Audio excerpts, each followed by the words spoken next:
Good morning, children. Welcome back to the social session. Children, in the last class we have concluded the lesson, the emergence of the new kingdoms and the republics with the Magadha Empire and Vajji Ghana. And we learnt about a few famous rulers of this Magadha Empire, the kings like Ajatashatru, Bimbisara and Chandragupta Maurya or Mahapadmananda. These are the people who are involved with the Mauryan Empire. Today, we begin with a new unit called as the First Empires. It is about the First Empires. And some years after Mahapadmananda, a young man called Chandragupta Maurya, after the Padmananda,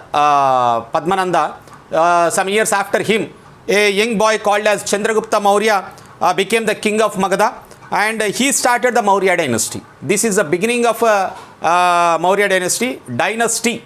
What do you mean by dynasty? Dynasty means, what is the meaning of dynasty? If a family whose members become the rulers one after the other, then it is called as a same dynasty. If the same family members one after the other become the rulers, the kings, then it is called as a dynasty. So Chandragupta Maurya started the Maurya Dynasty from Magadha Empire.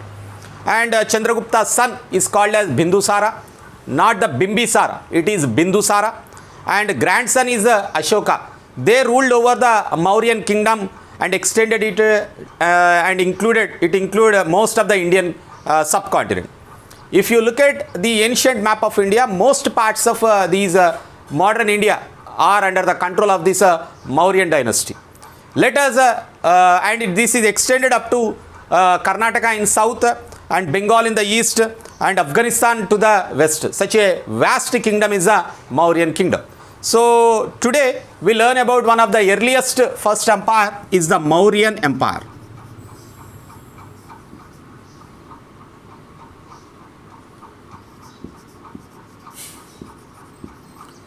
So let us, and who are the famous kings involved with the Mauryan Empire?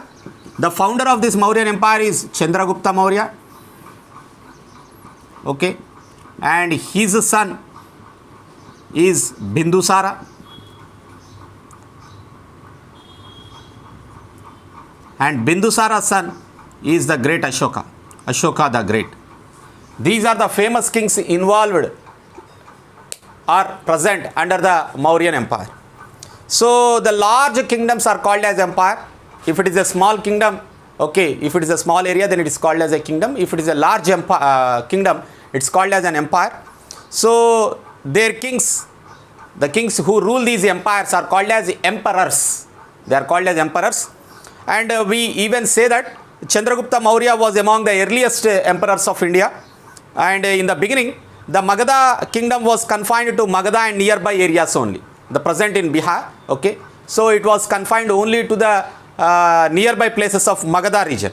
But later, it included many Mahajanapadas of those times. And it had the Hindu Kush mountains in the north. And in the northwest, the Hindu Kush mountains was the border of this Mauryan Empire.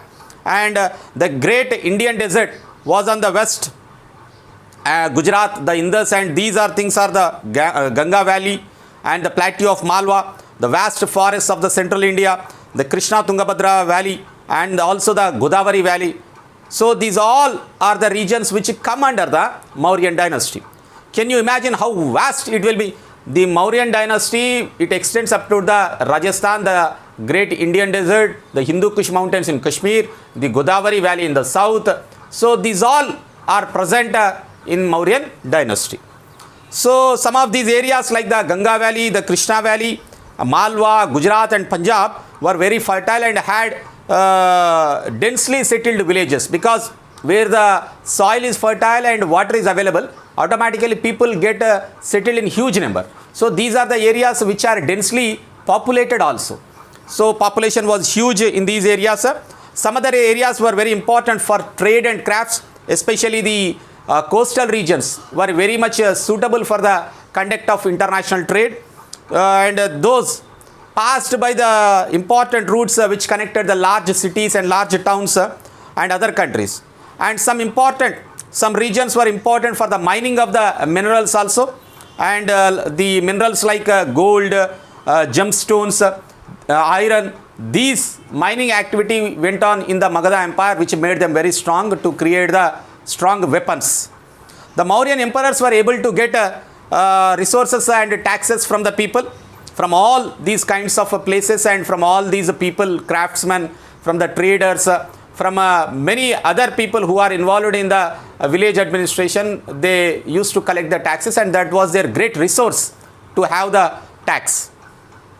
So suppose some villages which are on the Krishna river refused to pay taxes, then how would the emperor sitting in Patna can control or can come to know about it? There were no telephones. Now everything is through the mobiles.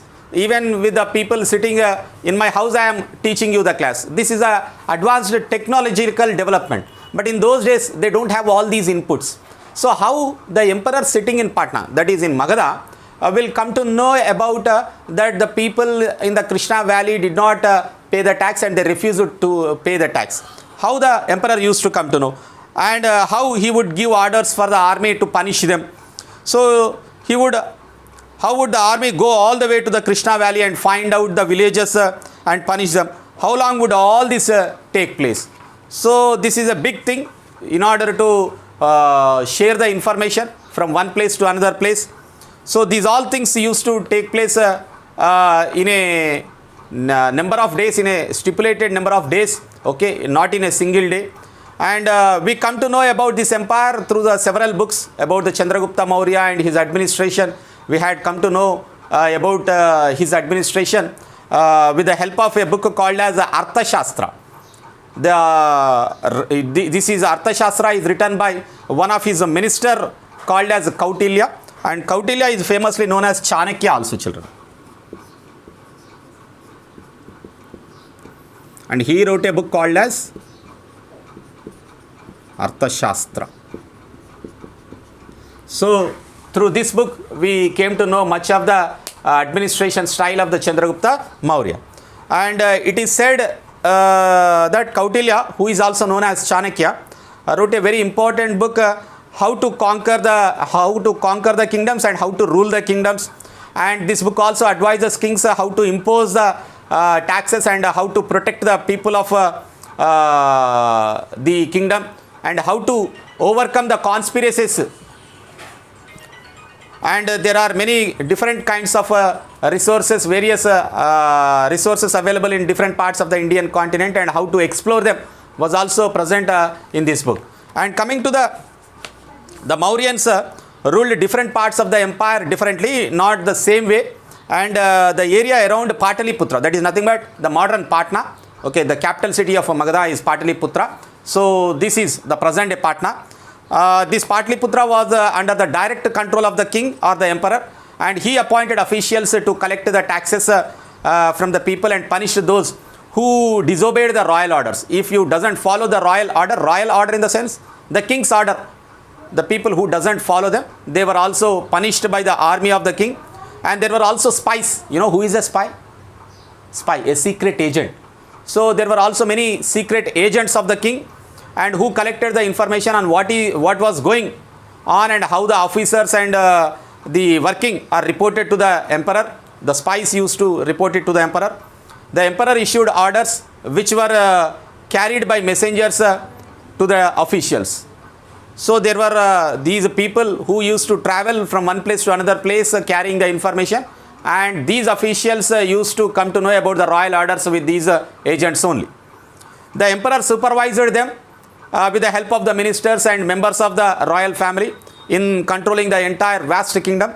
There were also other areas or provinces which were ruled from provincial capitals. Provincial capitals like Takshashila was a provincial capital, Ujjain, Suvarnagiri in south. So these were the provincial capitals, and these were ruled by the royal princes. Royal princes in the sense the king's children will be there. Those used to take care of these areas. And they were sent as governors to those provincial areas, and they could take decisions on their own about their provinces, and probably had their own officials and army to help them also. The emperor would also send instructions to them through the messengers. They are called as messengers. The people who bring messages from the royal palace are called as messengers. They also used to be sent instructions through the messengers. The governors also took the help of important families of the region who knew the customs and rules followed in the province, and with their help they used to rule it. And between these conspiracies, between these provinces, there were vast areas which were forested or did not have many villages or settlements at all. But these areas were important as they had the roads on which the traders, armies and messengers had to travel. The Mauryans probably made special arrangements for to control them. Through the roads, the Mauryans reached areas like Suvarnagiri, where the gold mines were also situated, or Takshashila, from where they could get the goods from other countries, Takshashila. And Takshashila is nothing but in the Lahore, nearby. So they collected taxes and tributes from these areas, also probably in the form of hides, wild animals, precious stones, gold, iron. These all were collected from these traders as in the form of tax. And probably the forest tribes were allowed to live without much interference from the king. In the next class, children, we shall learn about the unique ruler Ashoka, who is one of the famous ruler of Magadha Empire. Thank you, children.